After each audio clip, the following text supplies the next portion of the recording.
I find myself in the dark void with that similar feeling of being cold and alone. In front of me, I see lights. These bright lights are from three rectangles. Do they have a reason? I started walking closer to the lights. I start to notice that these rectangles are as tall as doorways. These were three doors I had to go through. I walked to the first door and prepared for I will see on the first door. The first door leads me to a hallway, quite a similar hallway. It's the hallway that John and I visited. We are in the front of a giant door. I heard him tell me that he hears something. It's a fuzzy noise. The next thing we knew, those torches on the wall brightened and glowed a bright emerald green. "They're here," John says. He then waved his hand and the door swung open. It opened outwards with such force that we both fell to the ground. The people inside stopped their conversation and rushed to our place and helped us. I knew exactly who those people were.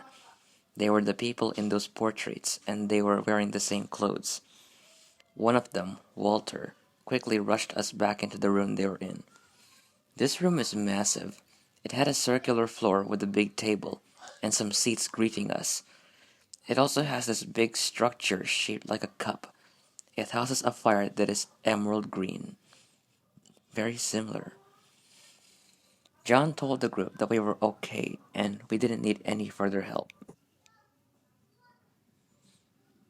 Walter looked at me with a combination of surprise and curiosity.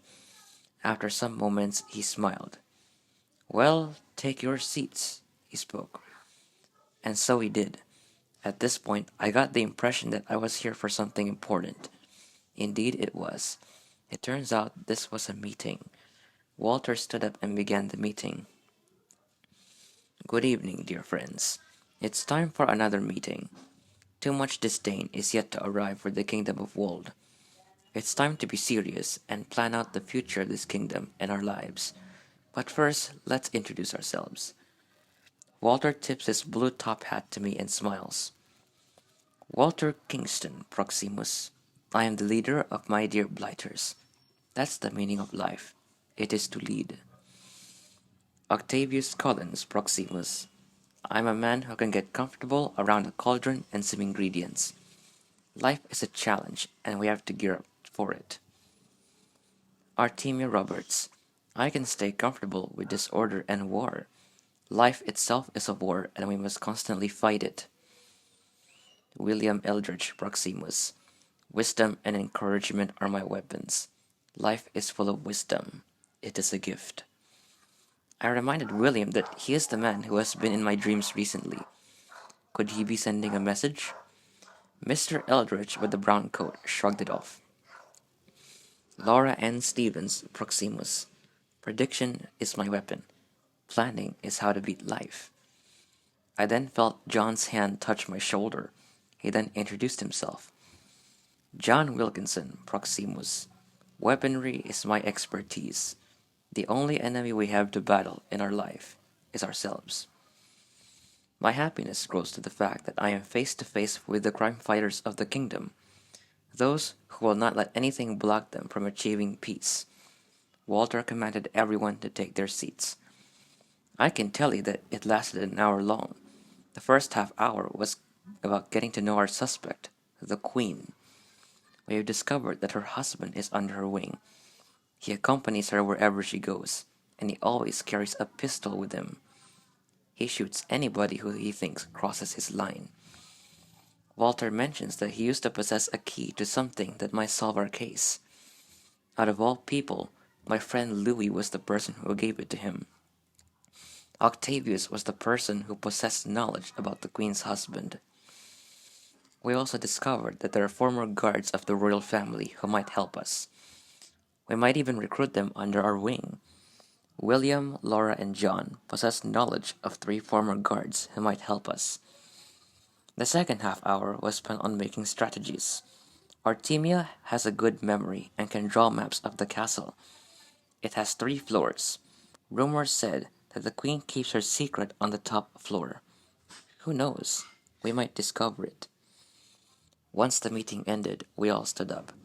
Walter walked next to me and assured me that they're doing this for the better. With just them, they feel helpless. He told me I was here for a reason and that the prophecy chose me. What prophecy? He wanted me to assist them in taking down Queen Ciara.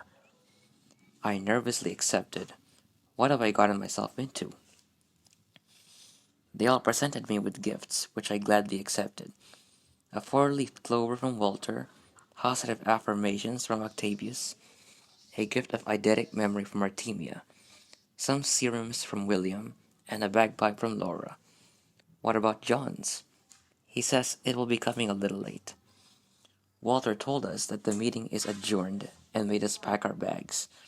Since John didn't carry a bag with him, he went away to the other side of the room where a cabinet lies. When he came back with the group, he was holding a camera. It turns out that his gift for me is a memory. After we packed our bags, we were told to leave them by the entrance as we needed to pose together for the picture. We stood on one wall and smiled.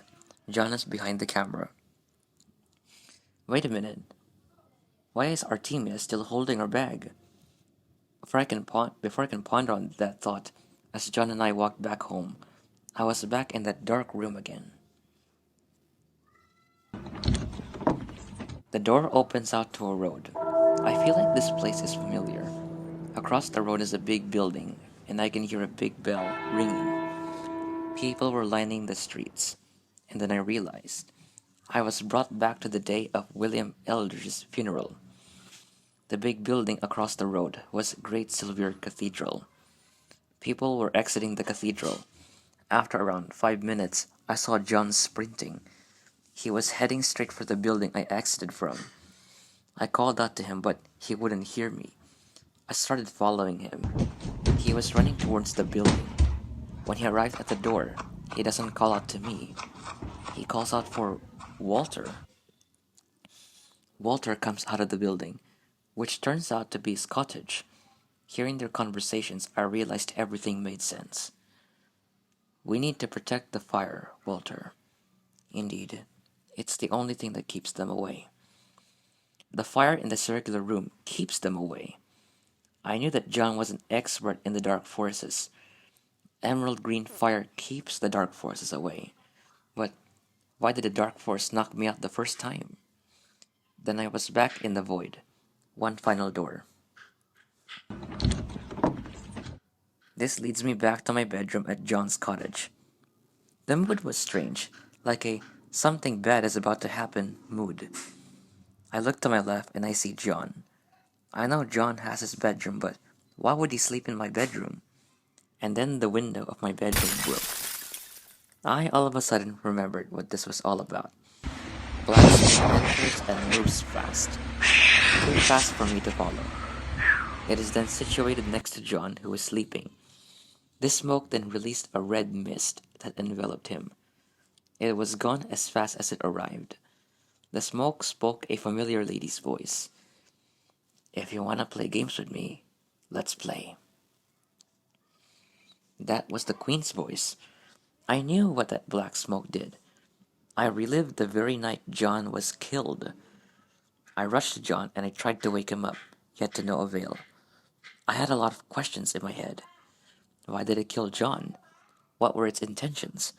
Did he do anything wrong? I swear he did nothing wrong.